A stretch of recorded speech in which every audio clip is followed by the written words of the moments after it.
Lance, it's been 2 years now since you confessed to doping. What's the time been like since then for you? The fallout has been heavy. I mean, maybe heavier than even I thought. And the way that that I sort of told my story or told the world through Oprah is as good a job as I think she did, or is the best job she could do for herself. You know, it was pretty brutal afterwards. So it's been tough. It's been trying. It's required some patience, but it seems like there's some light at the end of the tunnel. My biggest fear was I'd have that day where one of my older kids, my two youngest ones are too young to even know, or their classmates to know. But you'd have that day where a 13-year-old or a 15-year-old would come home and just be in pieces. Dad, I heard this in the hallway, or I read this on social media, or is this true, or yeah, I mean, that would rock me. When it comes to the doping, would you do it again?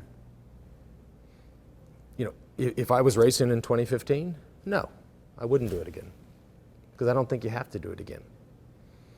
If you take me back to 1995, when it was completely and totally pervasive, I'd probably do it again. People don't like to hear that. But that's the honest answer. Yeah, that's the honest answer. But it's an answer that needs some explanation. And it's, I mean, I look at everything, you know, when I made that decision, when my teammates made that decision, when the whole peloton made that decision, like we get it. It was a bad decision in an imperfect time, but it happened. When Lance Armstrong did that, I know what happened because of that. I know that, I know what happened to the sport of cycling from 1999 to 2005. I saw its growth, I saw its expansion. I know what happened with the industry, the cycling industry. I know what happened to Trek bicycles, 100 million in sales to $1 billion in sales. Yeah. I know what happened to my foundation, from raising no money to raising $500 million, serving 3 million people. Do all those people do we want to go make a different decision? Do we want to take it away? I don't think anybody says yes. But what we want, and what I mean, I don't really care what anybody else wants. I'll tell you what I would want to do, is I would want to change the man that did those things. Maybe not the decision, but the way he acted. The way he treated other people, the way he just couldn't stop fighting. It's great to fight in training, great to fight in the race. You don't need to get in a press conference or an interview or a personal interaction and fight. I mean, I'd be fighting with you right now. I would be taking you on. You know, that's the man that really needed to change and can never come back.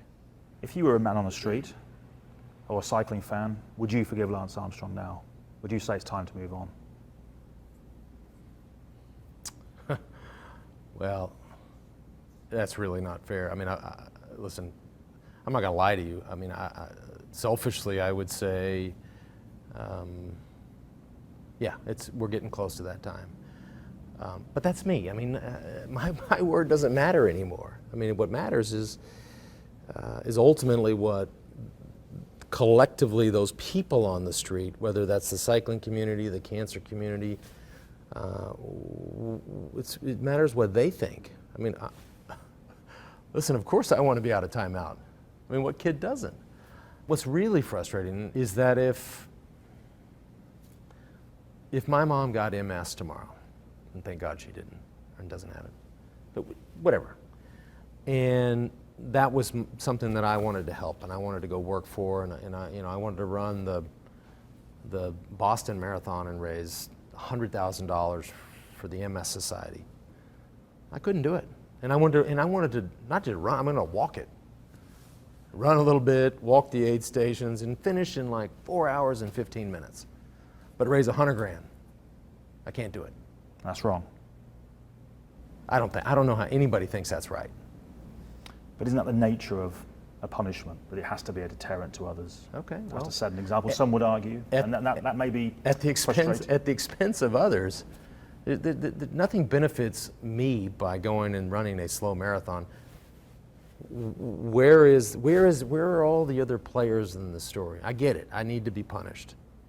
But we got to look at the whole, don't we have to look at the whole play? You were the ringleader. It wasn't just the doping, it was the bullying, it was the intimidation, it was the lying under, in depositions, betraying of your friends. Right. And some of that's true, some of that's not true. And there was certainly a dishonesty there that I think is totally regrettable and inexcusable. The ringleading, the bullying, not totally true. But you didn't cooperate with USADA and others did. So there's another inconsistency. Had you done so, maybe you would have had a 2-year ban or a 6-month ban, who knows? But we don't know because you didn't cooperate. Right. So I know, and it's a great question. What USADA would tell you, which we've all heard 1,000 times, we gave Lance Armstrong the same opportunity as everybody else. We've heard that.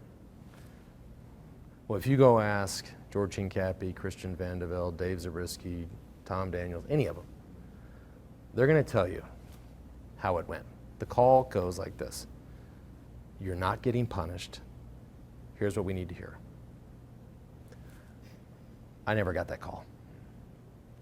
Have you gone further with CERC, with the UCI's independent commission investigation than you did with Oprah? Have you given them more details? They've asked me to not sort of share specific details of the two meetings. But at this point, I mean, I think it's safe for me to say, and with respect to them, whatever questions they asked, I told. I mean, I was totally honest, and I was totally transparent. I'm not, at this point in my life, I'm not out to protect anybody. I'm out to protect 7 people, and they all have the last name Armstrong. One of the big criticisms, though, of your interview with Oprah is that you didn't say how it was done, how it was orchestrated. Give the details. Is that what you now have done? Well, what was orchestrated?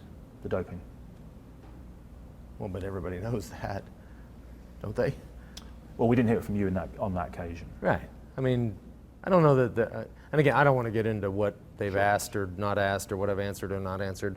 All I'll say is that whatever they asked me, I answered it. We're in this situation because the United States of America and the Department of Justice and the FTA and the federal agents compelled people with the threat of prison time to answer questions.